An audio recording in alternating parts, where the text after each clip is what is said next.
Hello and welcome to the Whole Energy Body Balance podcast. Today we'll be exploring a path to pet wellness with Jeff Feinman, who's a very experienced holistic veterinarian from the USA. We explore all kinds of possibilities in practice that bring greater healing in this podcast, in our conversations, connection, harmony to pets, people, and to horses. And what we really aim to do is to inspire you, to challenge you beautifully.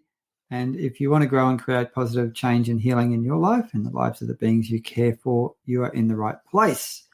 Thank you very much for being here and for listening. I'm your host, Dr. Edward, the Healing Vet, and I help deeply caring people, pets, and horses unfold profound healing and healthy relationships through somatic awareness, loving therapeutic touch, intuitive perception, kind training, and energy healing. I also practice as an intuitive, integrative veterinarian and healer, helping people, pets, and horses in person and worldwide on Zoom. And right now, I would really like to welcome Dr. Jeff Feinman, who is our guest on this episode. I really love having conversations with Jeff. They're always very interesting. Jeff is a veterinarian, molecular biologist since 1985, and he's the founder of Holistic Actions, which is an online platform dedicated to empowering pet parents. So welcome, Jeff. How lovely to see you again. Hello, Edward, and thanks so much for what you do, for your podcast, and for inviting me. You're welcome. Thank you all for attending. So we're going to start off with a question just to kind of get us moving and into conversation. So who are you? Why do you do what you do, and how did you arrive at this point in your life? It's a big question. We'll start with a big question. All right, who am I? I am a scientist, but I'm a scientific skeptic and a seeker. I've been experiencing mystery symptoms myself since 1975. Mm-hmm. I ended up going to University of Pennsylvania, graduated with molecular biology and veterinary degrees, studying how the body works, studying how cells work, understanding how everything is connected. Mm-hmm. And my path at that time was conventional veterinary medicine. I was studying endocrinology and aging and genetics. I realized after about a decade of practice that the tools that I was taught in vet school were not enough to heal a lot of my patients. Many of them would get better, then come right back, get better, then come right back. And then in the late 80s, I was doing a house call, and Martha remarked that her rheumatoid arthritis that really was causing her a lot of pain was cured by her rheumatologist with some newfangled thing that I never heard about in vet school called fish oils. Fish oil.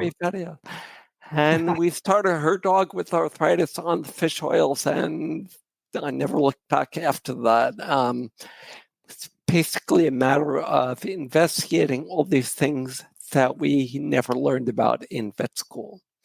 And then in the mid-90s, I was reading a holistic textbook by our friend Alan Schoen and Susan Wynn, and there was this little chapter on homeopathy and energy medicine. And, the chapter was, again, from the point of view of a scientific skeptic. But then I read the references in the back, as I was taught to do as a scientist, and went back to the original sources and found that homeopathy was curing people with fatal diseases back in the 1800s. So we had all these stats from the hospitals and from other institutions that people with cholera plague, scarlet fever, lots of things were dying, and patients that received homeopathy weren't. So I realized that something must be going on, so I started to experiment on myself. I'm not sure how far you want to go with this, but well, we just the point of it is that we have a conversation, that we talk to each other, and we dig into what's interesting. And it sounds to me like you started out as a pretty regular kind of conservative, Western scientific paradigm veterinarian, and you had to explore things for your own health because Western medicine couldn't necessarily help you with it. Yeah. That is true. Actually, it would do harm more than good most of the time. In vet school, I had a scholarship actually to go to vet school, and at the same time, my own symptoms were worsening. So I went to a neurologist who prescribed the drug that gave me really bad brain fag on top of not really helping my symptoms. And at that point, I actually could not keep my grades up and lost the scholarship. So yes, so I've seen both sides of the medical world. Being on the medical merry-go-round myself for actually over 30 years before I received my own diagnosis. So for many decades, they said to me, so all in my head, until they finally in 2010 made a diagnosis of a rare genetic disease. Uh-huh. And you also say that you teach the actions of a conscious, compassionate communication and veterinary spirituality. Can you tell me a little bit about veterinary spirituality? Because this is not two words that very often you see in the same sentence, let alone the same room. And those words, actually, those exact words came out of one of our Holistic Actions members' mouth recently. It said veterinary spirituality don't really go together. And I apologize to Amy. Amy is my wife, and she's not going to like this, but I'm going to reach over here and get the reason behind it, and that is my beloved baby boy, Archie. And Archie is the reason that we started really focusing on a positive and practical veterinary spirituality. Okay. I've been on the path myself since the 80s. I'm the kind of guy that when evangelistic person would knock on the door, I'd invite them in and we'd have a conversation about what the reality of life is like and consciousness and how it relates to religion and all that. And what Archie taught me over the years is that there is more than the physical realm. I began to receive messages from Archie and began to follow a path of happiness and positivity instead of focusing on symptoms as I was taught in vet school. And really the bottom line with spirituality, and a quick answer to your question is, spirituality was the essence of an energetic life and the connection between energy, spirit, and the way our animal bodies work. And it's all about energy. Actually, back in 2010, I did a lecture for a vet school entitled "It's All About Energy." Uh-huh. And that's because energy, as you know, is not really something that we're taught about in vet school. Uh-huh. No. In fact, we're kind of taught to ridicule it in a way at vet school. And I have quite a similar kind of journey to you in that I started out a regular conservative Western medical prescription medication was the only thing, and surgery is all I knew how to use. And then I got chronic fatigue syndrome, and what I didn't know was Lyme. And one of the few things I found that gave me any kind of symptomatic relief was energy healing. And that's what triggered me into this journey of developing intuitive sensitivity and awareness and using energy through things like flower essences and homeopathy and direct energy healing using our consciousness to direct and shift energy and frequencies in the animals. So I think it's kind of interesting that we have a shared path, and I see this kind of path to more holistic wellness in humans and in them working with their animals. And vets, a lot of holistic vets I found have a similar kind of thing where they've got unwell and Western medicine said, well, we can't help you. Yeah, and I arrived through Archie at the realization that the most powerful healing energy is the unconditional love that we share with our pets.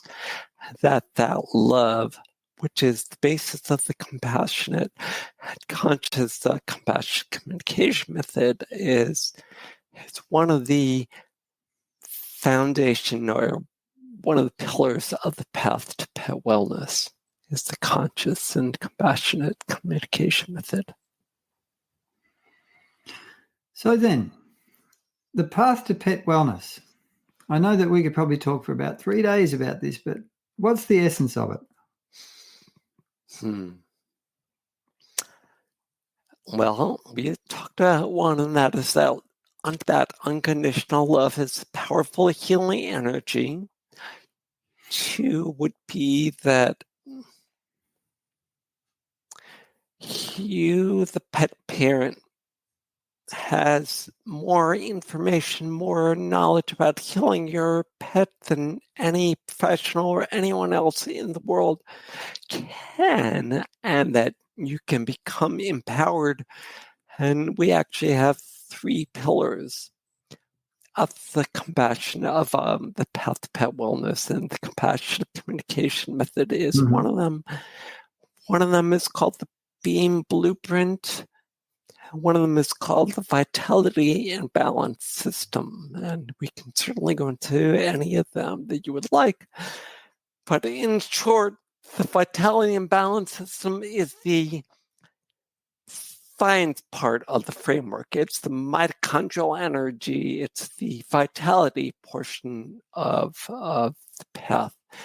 The Beam Blueprint is the quality of life path that allows us to walk that path of a conscious and compassionate communication, which connects it all. So if you have someone come along into your community and they've got, well, it could be a sick animal, or it could be an animal that they just, a new animal that they want to keep vital and healthy and well and have a long life. What's the first thing that you would want to do with them? Now, don't laugh. The first thing I would want them to do is laugh and have fun and play with their animals. Because that is the sweet spot of most animals, is they live to have fun, joy, love, food, sleep. I mean, all the basic necessities. But yeah, that fun factor is often overlooked, and that may very well be one of the first things that I would say. But of course, practically the first thing I'll say is, does your pet love his diet? And is he eating a vital and alive diet?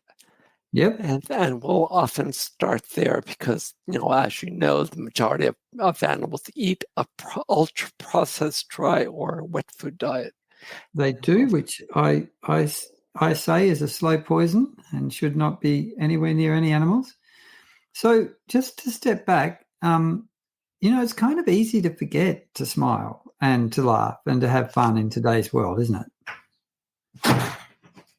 It sure is. And we the people do that by focusing on what's going on around us, by focusing on the future, by worrying about the past, by worrying about what we should do, by worrying about the diagnosis. The beauty of my job is my patients don't do that. I know animals do not do that. They live in the moment. They are in the now, which is why happiness and play and fun and joy and love is so healing for animals. If we can get out of the way. Do you have any particular tips you give to people to help them get into that state with their animals if they're a bit stuck in misery or fear or anxiety or anything like that? Many, and that was the foundation of holistic actions, where we teach, this, and it can be as simple as it's all about energy, and that's enough for some people. Their energy heals already themselves. When they hear that from a vet, they realize they can use, energetic medicine to heal their pet. The issue is that our fear, our worry often stands in the way of trust. Trust in the universal and natural laws all around us. Trust in the fact that we're all swimming in a pool of energy. You wake up in the morning, you put your feet on the ground. Are you worried that you're going to go flying around the room? No, because you trust the law of gravity. But the law of conservation of energy, and that energy is never created or destroyed, it's also a natural law based in physics. And if you want to see the math, physics of what we're talking about, look at the Deb theory. And you might enjoy this. Deb is dynamic, energy, budget, and balance. It's actually the mathematical and physical. I mean, I don't understand the math, but Dr. Kujiman over in Sweden, Norway, somewhere in not in the U.S., has developed a whole world around this dynamic energy balance, which is a real thing, or dynamic energy budget, as he calls it. And how would you put that into practice with your animals? Oh, just by accepting and trusting that natural law that energy is fundamental. There's no reason to know anything about Deb as long as you trust that your animals are able to heal, that nature is designed to rebalance, that animals are a part of nature, and that if we trust in the natural laws that govern the world, they are going to rebalance.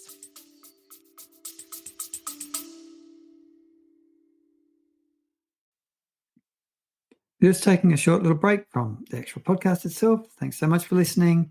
I just wanted to let you know that I have a modality, whole energy body balance, that I've created over 28 years of working with all kinds of animals with all kinds of problems. And if you want to learn how to get your beautiful hands on your pets to find and heal their silent pain, anxiety and trauma, or if you would like to wake up your intuitive perception and learn how to use energy healing to find and heal all kinds of problems and distresses and traumas in your pet's energy systems, then pop into wholeenergybodybalance.com.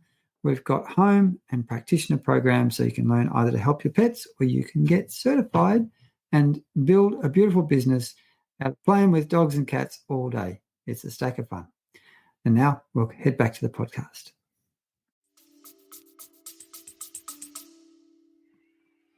Okay, so what happens then when they don't?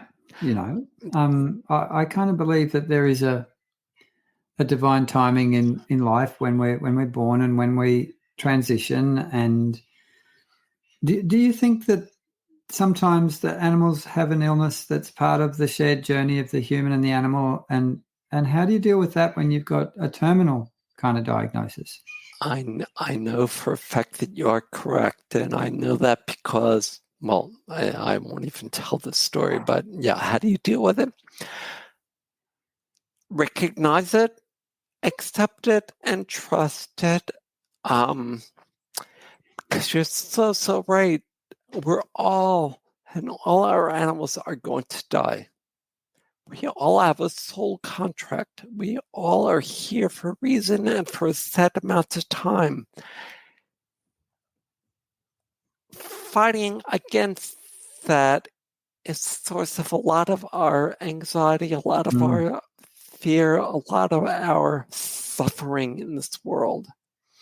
So our animals may be transitioning, but that can also be a joyous time in their life. And I guess I'll finish the Archie story because Archie developed Lyme kidney failure in 2020.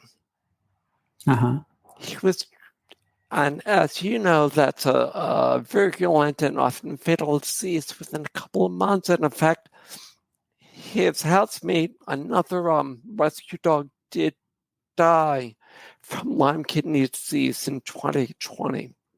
And that's how I diagnosed Archie with it. Because Vanya had died, just recently passed away, and I wanted to make sure Archie was fine because his symptoms there were no symptoms. Yeah. But the blood work showed that his numbers were actually worse than Vanya's.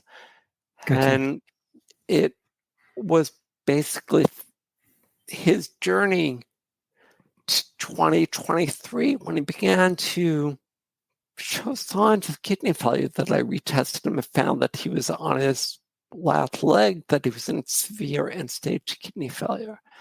And we spent the two of the most glorious months together, loving each other, being with each other, until he went out for a pee one day and just died in my arms at the age of 7, young age of 7.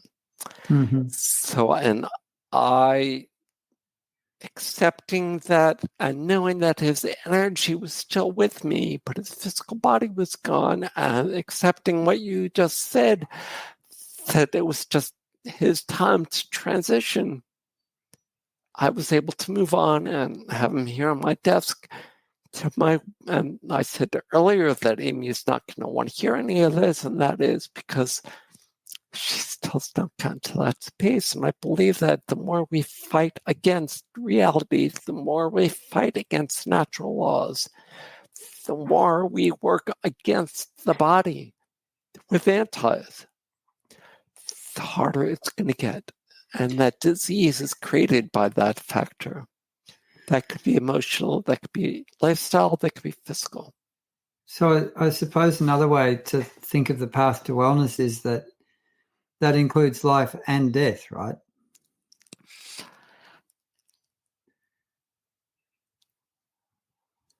I would agree with that statement, but I don't think the vast majority of pet parents would. I mean, how could my pet be well if he's dead? Yeah, I hear you, and I do quite a bit of end of life work with animals, and I often have to counsel the humans to be willing to set them free, and I have to honestly often energetically untangle the animals from the humans, even when I'm doing euthanasia sometimes, so that the energy or the soul of the animal can actually let go fully. I have to separate them from the human, because the humans are kind of, I can't let them go. I love them too much. So that's an interesting thing, isn't it? It's fascinating. And 2 points. One, you used the word that I've never actually heard anyone other than myself use, and that is energetic entanglements. Because it's my understanding and my belief that energetic entanglements are at the root of all symptoms and diseases, and eventually death and dying. And the other is that I experienced what you just described myself with Archie. Here he was 3 years, actually more than 3 years after his diagnosis, and where he ended up passing away was after I had an energy session with somebody who untangled those energetic entanglements. And an hour later, Archie said, "Okay, I'm done. Bye-bye." Yeah, that's fascinating, isn't it? And I know that I read a book by an animal communicator intuitive quite a number of years ago, and she had a story of 3 different animals that she was holding in her arm, and counseling the humans to let go and energetically supporting that, and had 3 different animals pass away peacefully in her arms when that process of untangling happened. And certainly I find that quite a lot of my work with living animals that are not about to die is also that same thing of how can we get energetic individuation in a healthy way with the animal and with the human. And often I see so many animals and humans that have the exact same kind of illness too. Do you see that? See that a lot. And not only with one animal and one human, but with a whole procession of animals that have gotten the same disease, which, is in the environment. So yeah, absolutely see a shared entanglement between the animals and the humans. And part of it may be that animals are super sensitive to energy.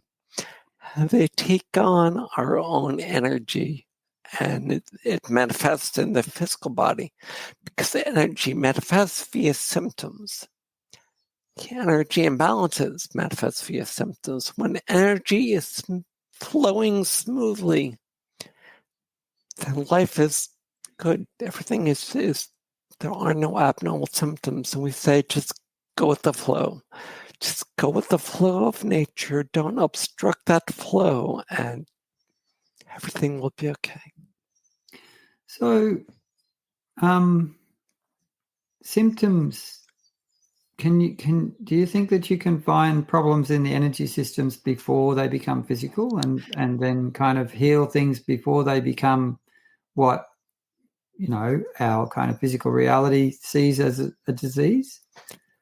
I'm so glad you asked, because that opens the door to the essential spiritual medicine, which is homeopathy. Homeopathy is based on a natural law called likes cure likes,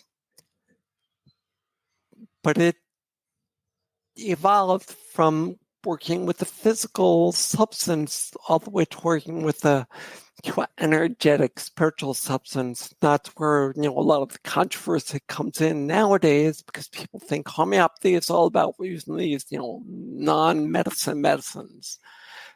But by understanding the energy, by understanding homeopathy, and understanding how the energy balance is reflected in the individual, yes, we definitely can get at disease at what is called the functional level. Functional level is when you know that your animal is sick.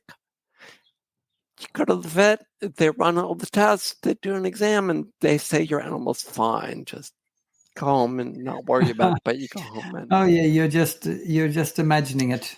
There's nothing wrong with them. We can't find anything on our tests, so your animal must be okay. Exactly. But you know that they're not well, and the way that you know they're not well is by beam. Beam as in beautiful sunbeam that emanates from the sun, the source of consciousness, working the balance beam, or the tractor beam for us Trekkies out there that's carrying us along on the path to pet wellness. BEAM is an acronym that reflects the inner balance of the animal, the inner energetic balance. And BEAM stands for behavior, energy, appetite, and mood.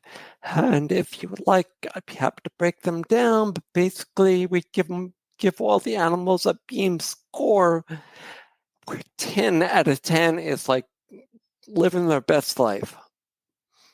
We don't like it to go below an 8 out of 10, and it fluctuates between 8, 9, and 10 because of lifestyle and other factors. But if it drops precipitously, then something's wrong, even if your vet doesn't. I think too, my experience is that sometimes it can be so subtle that you might not even really have much of a shift on the BEAM scale, but people just have something is not quite right here, kind of knowing, feeling, sensing with their animals, that can be an indicator of really serious disease that hasn't quite erupted into symptoms yet. Yeah? Absolutely. And that's where the conscious and compassionate communication method comes in, because it brings in intuition, it brings in our gut feeling, it brings in our feeling that something is just off with our animals. And 99% of the time, it does reflect in the beam, but it may just be a dog that wants to be off by himself more than usual, or that doesn't want to go up to bed, like usual, or that is a little bit slower to start eating than usual. I mean, Sue is a great example of a pet parent who's been following the beam since 2016, and a couple of years afterwards, her pup Rain stopped making the what she called the hurry up noises. That was the only symptom, was when Sue was getting dinner ready, Rain wasn't saying, hurry up, hurry up, hurry up. And Gotcha. Sue got some blood work done, and so that, that there was indeed some internal stuff going on that we were able to improve homeopathically. And your dog Archie too had quite advanced kidney failure and quite large numbers before you got symptoms, right? So you can have subclinical disease that I certainly believe if we work at an energetic level, we can either halt or sometimes even reverse it. That is a great point, because we often don't realize that symptoms are both external and internal. Archie was manifesting plenty of symptoms, but they were all internal. Mm-hmm. So yeah, he was a rare example of a dog whose beam wasn't a 10, but I had grown to accept his beam of 8. Not necessarily always being with me, maybe going under something instead of being out with wanting to be with me. Plus, you have to look at the full context of the animal. Archie is a dog that when we rescued him had been badly abused for his entire life. Mm-hmm.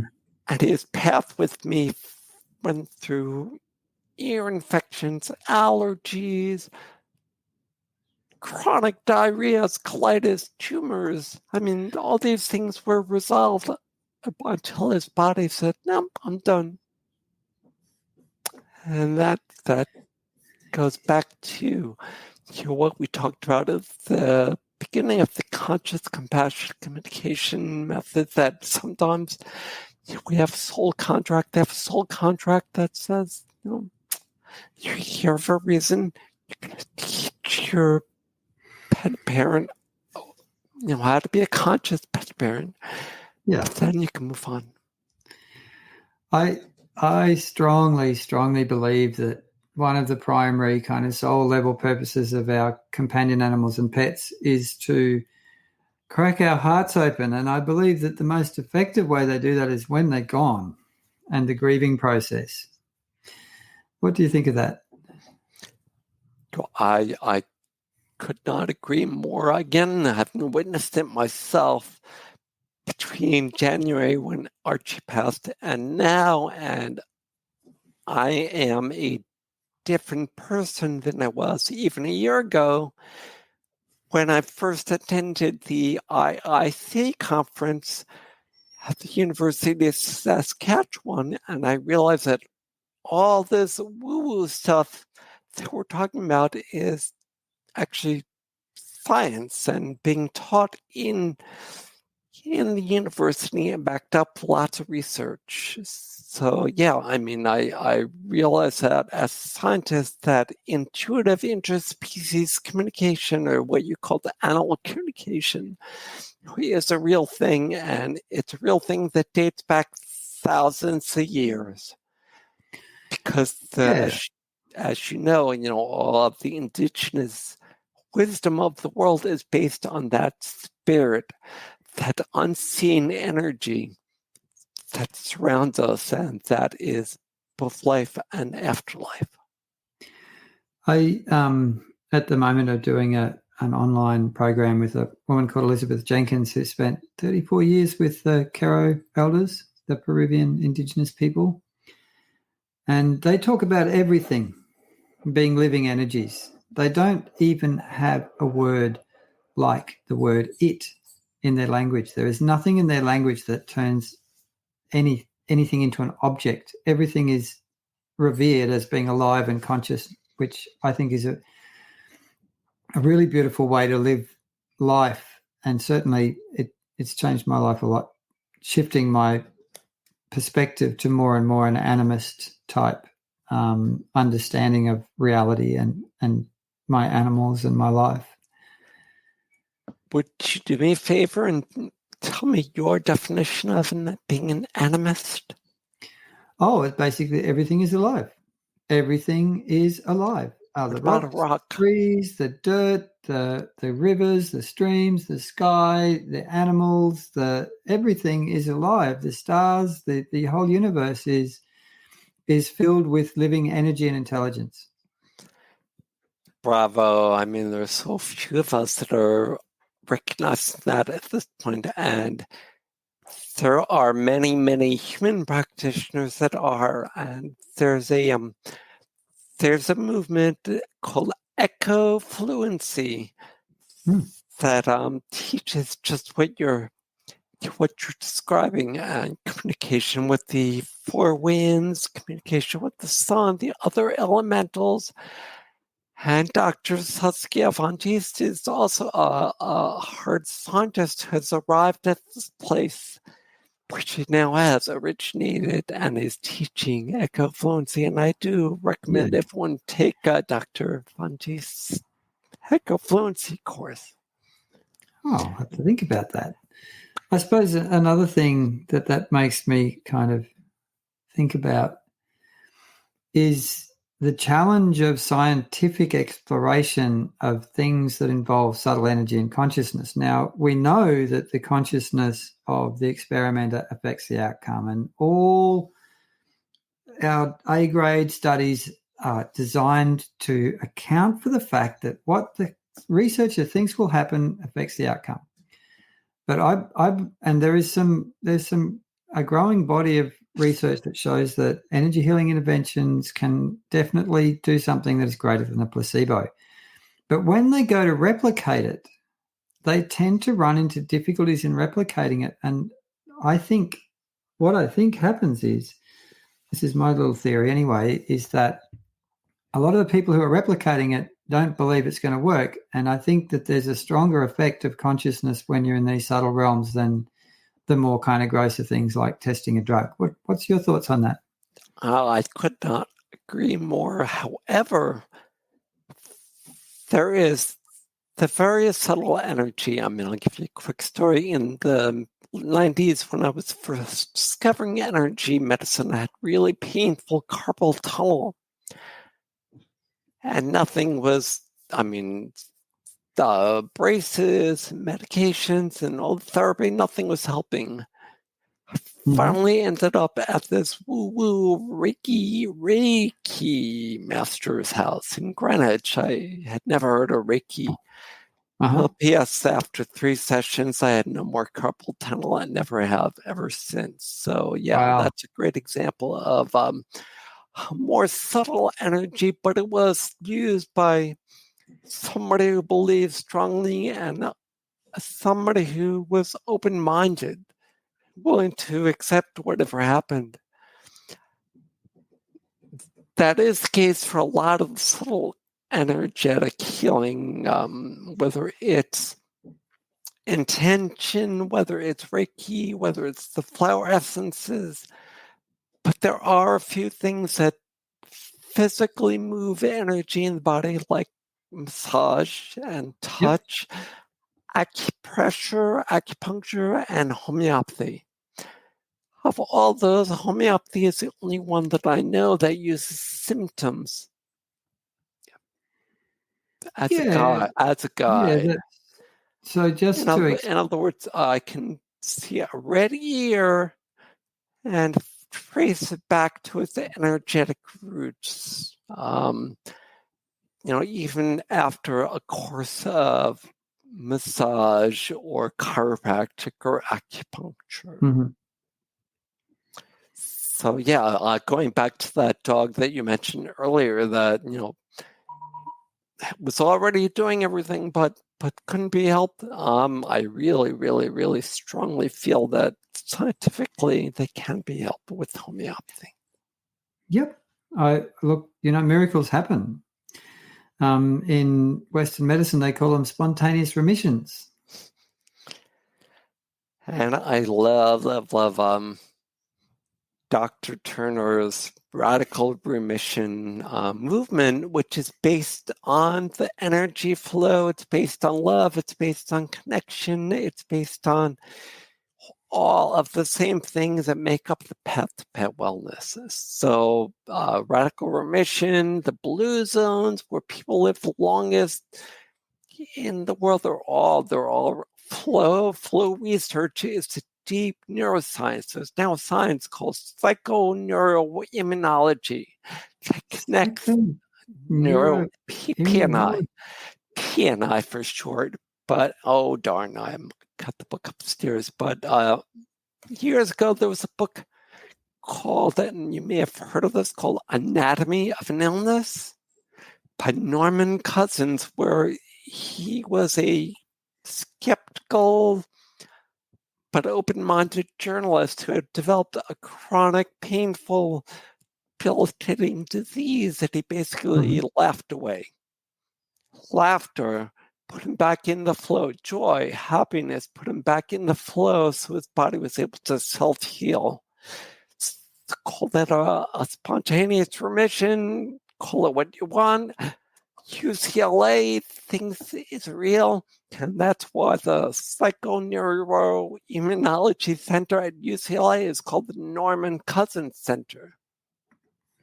Okay, because the emotional state of animals has a huge effect on their well-being. Yeah, absolutely. Yeah, maybe one of the most important. Actually, maybe the most important. I mean, I'm aware of a rescue, an unnamed rescue in California that feeds a kibble, low-quality diet. Yet their dogs are allowed to be happy and play and energetically, be animals, be dogs. They even have a feeding station where it's like they just punch down prey, but it's dry food. P.S. Their giant dogs live to the age when our giant breed dogs used to live, which was 16, 17, 18. So it was pretty routine back in the 40s and 50s for Newfoundlands, Newfoundlands, and Great Danes that lived to 15, 16, 17 years of age. Wow. And that's probably because of the emotional well-being counteracting everything else, yeah? Exactly the conclusion that I came to. It didn't matter what else was going on. If they were happy and they were joyful and they were emotionally healthy, they were balancing out. Because that is what the great psychologist Aaron Beck called before he died. That's the sweet spot of an animal. For all of us, our sweet spots vary. What do you love to do the most? What gives you the greatest joy? Is it service? Is it this? Is it that? But for an animal, we can usually identify it very quickly. And you asked about what one of the first things I do when I see a sick pet is after the happiness factor. Then the next question is, identify what your animal loves to do the most. Some love their food. Archie was one who loved his food more than anything else. Some love their balls. Some love to play. Some love being petted. Some just love hanging out with you. And then step 2 of the happiness protocol is just double the amount of that you're already doing, and then use the Beam blueprint to monitor how you're doing. Is it improving? And if it's not improving, then you may need to add something else. Yeah, and of course, healthy, vital, fresh, whole foods diet. So I think it's time to start wrapping up our conversation. It's been very interesting, fascinating exploration today. I've been really enjoying it. So I have a couple of questions that I'd like to explore at the end of the podcast. So if there was one wake-up call, what do you think is humanity's biggest blind spot when it comes to our shared journey of evolution and healing and wellness? Oh, my goodness. That's another very small question. It is. It's tiny, isn't it? It is tiny, yeah. In fact, I'm not even going to bother. You can just go to the thing now. Wake up. It's I think the number one thing. Be awake. Be conscious. Be aware of everything around you. Be aware of the subtle energy. Be aware of the spirit that imbues that tree, that imbues that life force that may or may not seem to be alive to you. So yeah, awaken. I mean, myself, every morning when I transition from sleep to wake, I go, I am awakening. Yeah, I am so on board with that. I think all of the ills that affect our earth and then therefore affect our animals and therefore affect us really come back to this loss of human capacity to be in connection with the fact that everything is alive and needs to be honored as much as we honor ourselves or our beloveds. If suddenly everything was our beloved, how different would the world be if humanity managed to make that leap of consciousness? We'd all be in the flow. We'd all be flowing, going with the flow. And that's what the great psychiatrist David Hawkins would talk about, the levels of consciousness and that level of love. That if enough of us get into that state, then the world will be healed. We'll all be healed as optimally as possible. And it's great that we're discussing this today, being Indigenous Wisdom, Indigenous Native Day here in the U.S. Because that is the basis for all Native American, First Nations, and Indigenous wisdom throughout the world, throughout the ages. Well, all Indigenous peoples had this life view, this knowing, this way of living and relating with nature. And you might notice that all the hunter-gatherers and Indigenous people did not destroy the earth. No, and they revered the animals and plants that gave them nourishment, that sustained them, that gave them life. I mean, I study with the Native American elder. We often talk about veganism, vegetarianism, and her eating of animals, and today was wearing leather or moccasins, and that's because they revere the animals when they're alive and when they're dead, and the animals freely give themselves to people that revere them, and that's part of why unentangling our entanglements will allow them to transition more smoothly. This is true. And final thing, I always liked Mahatma Gandhi's thing that, be the change that you want to see in the world. So what is the change that you want to be that could then perhaps inspire others in this world? Well, the change that I'm trying to be is an energetic being that's transmitting to everyone around me that there's another way of looking at health and disease and life. That is the energetic and spiritual path, the path to wellness. And I'm removing the pet part because it's a path to wellness for pets, people, and the planet. And that goes into our paradigm of OM, which stands for One Health Medicine. Yes. And that'll be another podcast, perhaps. Yeah, I would love to really dig into that One Health concept. I went and spoke at a conference in Colorado last year. Was it this year? It was this year, earlier this year. And they were talking, there was a lot of talk about the One Health movement and principles and philosophy I'd also just like to remind everyone listening too that the kind of spirituality that Dr. Jeff is talking about is not constrained by religion. It transcends and can hold any religion within it, this kind of worldview, in my opinion. Yeah, I would agree 1,000%. And you don't even need to really be part of any religion to be highly spiritual. No, not at all. I am definitely not part of a religion. I have involved in a number of different kinds of spiritual practice and paths, and I get a lot of enrichment out of my life from a whole range of different things. Well, I think we may have squeezed all the juice out of this conversation. Thank you so much to everyone for listening, and particularly thank you, Dr. Jeff, for being part of this. Where can people find you and how can you help them? Thank you for asking. You can find me at holisticactions.com is by far the best place, and I'll give you the link to our free one-on-one course that starts to teach them the paradigm that we're talking about. I'll make sure that link is in the show notes. And, and now all of you listening, please give all your pets a beautiful pat and have a lovely play with them for us and with us. Thank you so much. We will see you in the next episode. Bye-bye, and thank you all for listening. Thank you, Ed, for inviting me. You're welcome.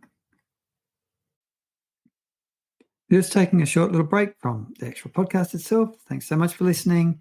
I just wanted to let you know that I have a modality, whole energy body balance that I've created over 28 years of working with all kinds of animals with all kinds of problems. And if you want to learn how to get your beautiful hands on your pets to find and heal their silent pain, anxiety and trauma, or if you would like to wake up your intuitive perception and learn how to use energy healing to find and heal all kinds of problems and distresses and traumas in your pet's energy systems, then pop into wholeenergybodybalance.com. We've got home and practitioner programs so you can learn either to help your pets or you can get certified and build a beautiful business out of playing with dogs and cats all day. It's a stack of fun. And now we'll head back to the podcast.